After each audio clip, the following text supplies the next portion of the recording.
माँ बिना मायका। रूही बड़े प्यार से दुल्हन को सजा रही थी। लाल जोड़ा दुल्हन पर बहुत खूबसूरत लग रहा था और माथे पर लाल बिंदी किसी चांद से कम नहीं लग रही थी। हाथों में मेहंदी। दुल्हन अब पूरे 16 श्रृंगार में तैयार थी। रूही जिस दुल्हन को सजा रही थी वो और कोई नहीं, रूही की सास लता जी थी, जिनकी आज 25वीं सालगिरह थी और जिनके बच्चे उनकी आज 25वीं सालगिरह मनाने वाले थे। रूही लता जी को तैयार करके बाहर का काम देखने चली गई और लता जी अंदर अकेली बैठी थी। खुद को आईने में दुल्हन के रूप में देखकर लता जी को 25 साल पहले वाली लता याद आ गई, जिसकी माँ ने उसको सजाया था, उसका 16 श्रृंगार किया था। और लता उस वक्त भी बहुत खूबसूरत लग रही थी।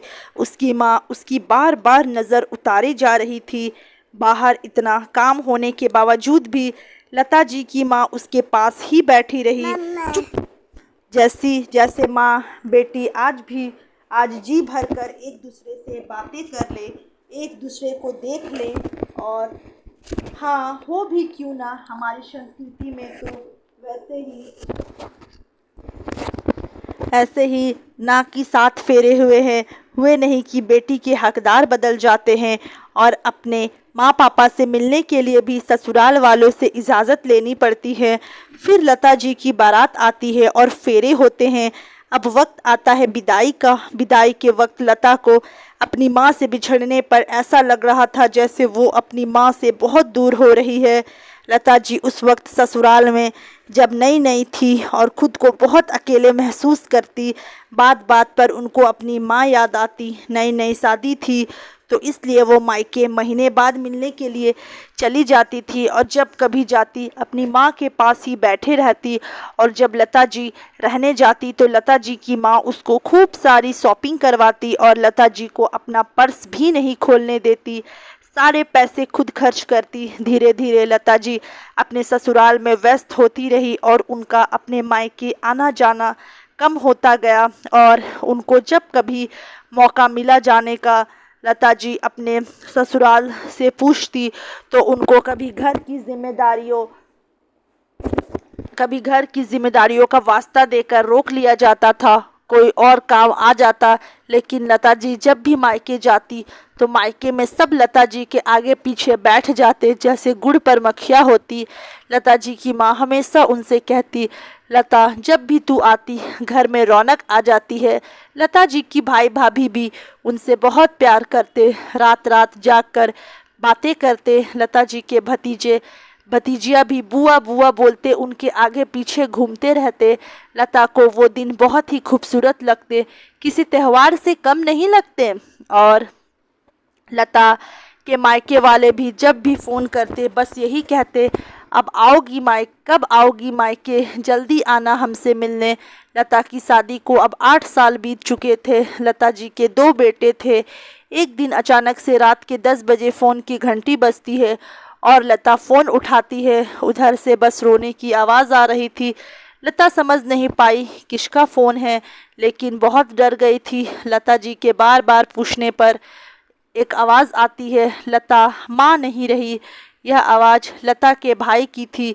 यह सुनकर लता के पैरों के नीचे से ज़मीन निकल गई और उसी वक्त वो अपने परिवार के साथ अपने मायके के लिए रवाना हो गई। लता जी के लिए यह दिन सबसे मनहूस दिन था। अपनी माँ को अपने सामने ऐसे देखने पर किसी भी बेटी का कलेजा ही फटता है। लता जी ने 13 दिन अपने मायके में बिताए, लेकिन वो 13 दिन लता जी के लिए सबसे कठिन थे। उस घर में अपनी माँ के साथ बिताया एक एक पल याद आ रहा था। 13 दिन बाद वो अपने ससुराल वापस आ गई। दिन बीतते गए और 2 महीने बीत गए।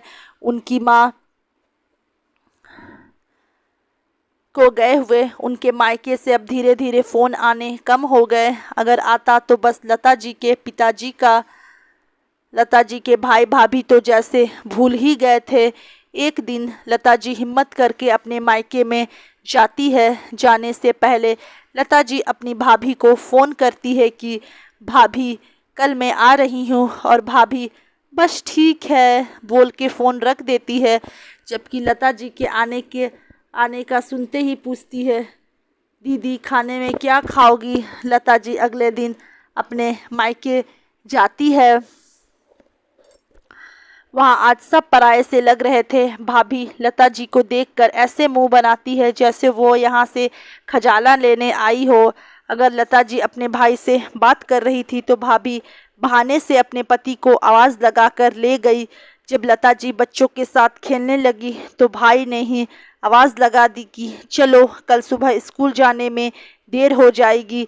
लता जी यह सब का व्यवहार देख रही थी और अपने बूढ़े पिताजी की तरफ देख रही थी, जो माँ के जाने के बाद बहुत कमज़ोर हो गए थे, जिनकी आंखों में अब जरा जरा बात पर आंसू आ जाते थे। आज लता जी को अपना मायका पराया लगने लगा। इतनी देर में रूही आवाज़ लगाती है, माँ आपको नीचे बुला रहे हैं। और लता जी का यादों का कारवां टूट गया, लेकिन आज सब बातों को याद करके सोच रही थी कि माँ के बिना मायका कुछ नहीं है। जब तक माँ थी मायके में अपनी ही रौनक थी, लेकिन माँ के जाने के बाद सब कुछ पराया हो गया। जब तक माँ थी तब तक लगता था अपना घर, लेकिन माँ के जाने के बाद मेहमान सी लगने लग गई थी। जब तक माँ थी फ़ोन करके पूछती कब आओगी, लेकिन माँ के जाने के बाद फ़ोन तक आने बंद हो गए। जब तक माँ थी पहले ही बेटी के हिस्से के लड्डू और अचार एक तरफ रख लिया जाता था। जब तक माँ थी सब साथ में बैठकर गप्पे लड़ाते, लेकिन अब वो अकेले ही सोफे पर बैठी रहती हूँ। और लता जी मन ही मन प्रण करती है कि अपनी बहू को वो कभी मायके जाने से नहीं रोकेगी, ताकि वो अपनी माँ से खूब लाड़ प्यार ले। हफ्ते में एक बार खुद उसको अपनी माँ से मिलने भेजा करेगी। ससुराल में कितना भी प्यार मिले, लेकिन मायके के प्यार की बात ही अलग होती है। और माँ के होते हुए मायके की भी। तो दोस्तों, अगर आप लोग को ये कहानी अच्छी लगी होगी तो प्लीज़ हमारे वीडियो को एक लाइक ज़रूर कीजिएगा। और अगर आप चैनल पर नए आए हो तो चैनल को सब्सक्राइब करके बेल आइकन को प्रेस ज़रूर कर दीजिएगा। इससे मेरी आने वाली कहानियों की नोटिफिकेशन आपको मिल जाएगी। तो हमारे चैनल में बने रहिए। इसी तरह की अच्छी अच्छी फैमिली और पारिवारिक कहानियों के साथ मैं आप लोग की दोस्त रोज़ाना आप लोग से मिलती रहूँगी।